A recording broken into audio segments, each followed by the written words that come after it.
અમદાવાદના કાંકરિયા વિસ્તારમાં આવેલું પ્રખ્યાત અપ્સરા આરાધના થિયેટર અને ગોમતીપુરની આમ્રપાલી ટોકીઝ નામ તો સાંભળ્યું જ હશે. બસ આ થિયેટરોના નામે કરોડો રૂપિયાનો એક એવો મોટો ખેલ ખેલાયો છે જે સાંભળીને તમે પણ ચોંકી જશો. જી હા, એક બિલ્ડર સાથે થઈ ગઈ છે પૂરા 2,42,00,000 રૂપિયાની છેતરપિંડી. ખેલની શરૂઆત થાય છે નવરંગપુરાથી. રુચિ નિર્માણ કંપનીના બિલ્ડર ભાવેશ જાનીને આ થિયેટરો 12 કરોડ રૂપિયામાં વેચવાનો સોદો કરાયો હતો.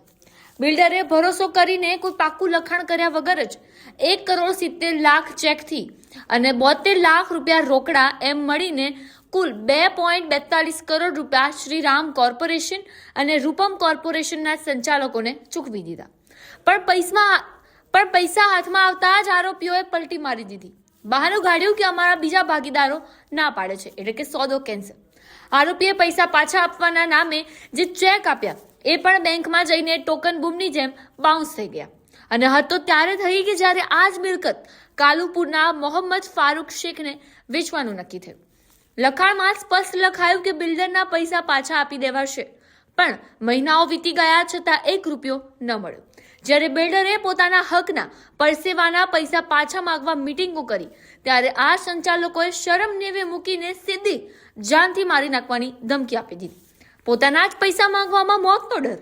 બિલ્ડર પણ લડી લેવાના મૂડમાં હતા એટલે સીધી જ CID ક્રાઇમમાં ફરિયાદ ઠોકી દીધી.